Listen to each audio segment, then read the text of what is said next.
Yo, Bakayalo Konoyalo, les amis, cet épisode 30 de Dragon Quest Dai no Daibuken était juste magnifique. C'est le meilleur épisode de Dragon Quest no Daibuken pour moi. Je n'ai jamais ressenti une telle émotion.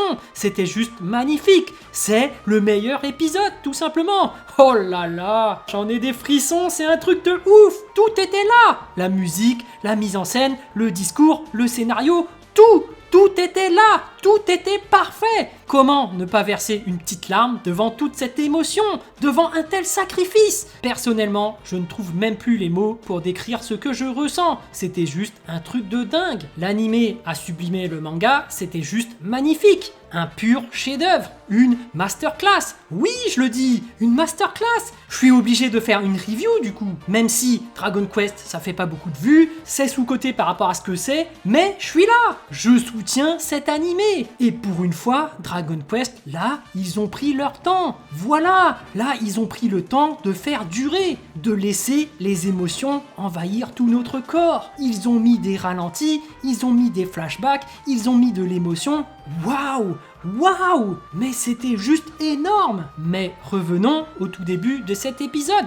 Déjà, la transformation de Baran en draconien, c'était un truc de malade. Tu ressens toute la puissance. Le mec n'est même plus humain, c'est un homme monstre dragon. Il est tout à la fois. Le mec, c'est l'élu, c'est la conception la plus puissante qu'on a jamais connue. Faut se dire que n'importe quel autre individu ne peut pas rivaliser contre lui. Et tu le vois tout de suite, comment il rétame Crocodile et Yunkel. En 2 temps 3 mouvements, il les a éclatés. Regardez, il a même pas utilisé de technique spéciale. Non, c'est que de la force brute. Avec les poings, il est capable de transpercer la peau de Crocodile, alors que c'est la peau la plus résistante parmi tous les monstres. Et puis ensuite, t'as Baran qui s'élève dans le ciel, il relie ses 2 mains pour nous préparer une sorte de Kamehameha. Là, on est dans Dragon Ball. Le mec, il vient plus du même univers. Le mec, il peut balancer des pulvérisations par la lumière. Oui, il peut raser des villes. Oui, le mec est trop puissant.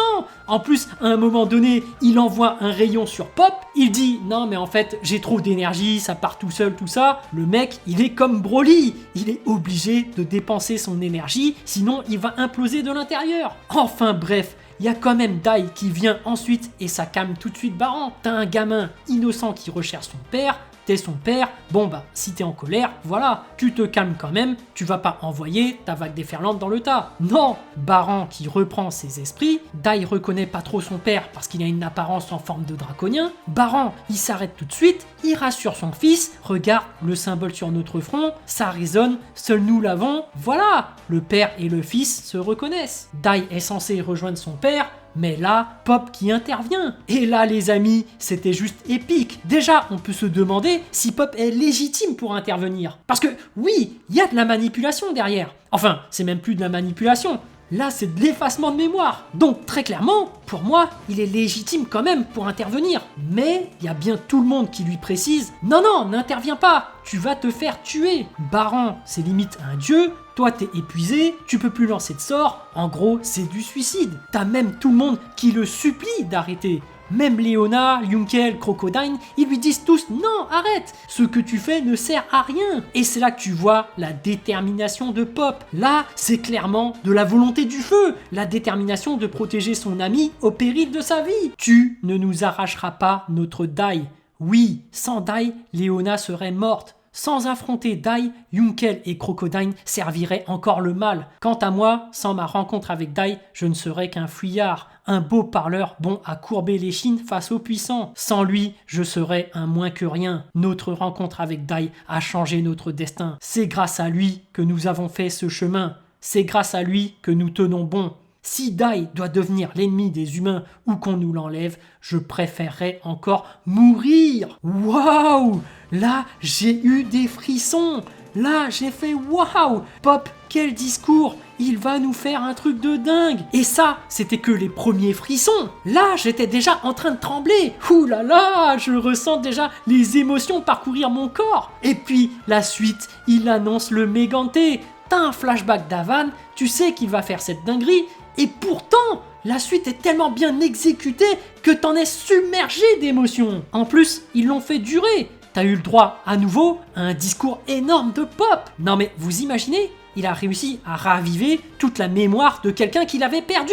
En plus, regardez la tête que fait Dai et Pop qui lui dit « Si ma mort ne change pas cette tronche t'ahuri », mais ça, c'est un truc de dingue, parce qu'il est conscient qu'il va mourir. Et là, on parle de mort définitive. Il n'y a pas de retour en arrière, non. Et cette mort, c'est pour que quelqu'un retrouve la mémoire. C'est un sacrifice pour retrouver quelqu'un. Je te dis adieu, Dai.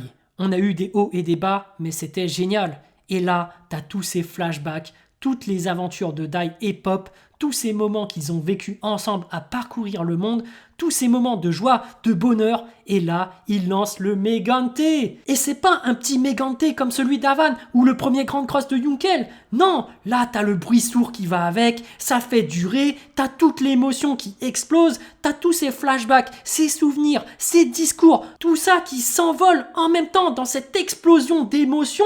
Waouh, c'était juste magnifique. Quel épisode, quelle dinguerie. Non mais pour moi, c'était juste le meilleur épisode et de loin. J'ai vibré, j'ai frissonné, j'ai eu la larme à l'œil, j'ai tout eu. Et puis, la fin aussi, elle était intéressante. La morale, comme quoi tous les humains sont différents, faut pas agir par peur de la différence. Ça, c'est un très beau message aussi. Il ne faut pas avoir peur de la différence des autres. Nous sommes tous différents et il ne faut pas généraliser. Il ne faut pas juger tout le monde et mettre tout ce monde dans le même panier. Il ne faut pas agir par la peur. Non, franchement, il y avait tout dans cet épisode. C'est une masterclass. C'est juste une masterclass. Et avant de conclure cet épisode, il faut rendre à cet homme énorme qu'est Pop. RIP Pop, un grand homme nous a quittés, alors mettez des flammes en commentaire. Voilà, j'espère que cette vidéo vous a plu. En tout cas, moi, j'ai vraiment envie de savoir ce que vous avez ressenti et j'ai hâte de lire votre message en commentaire. Évidemment, un petit pouce bleu fait toujours plaisir pour un petit artisan comme moi. Et bien sûr, si vous voulez suivre toute l'actu de ma chaîne, abonnez-vous. Sur ce, je vous dis à plus.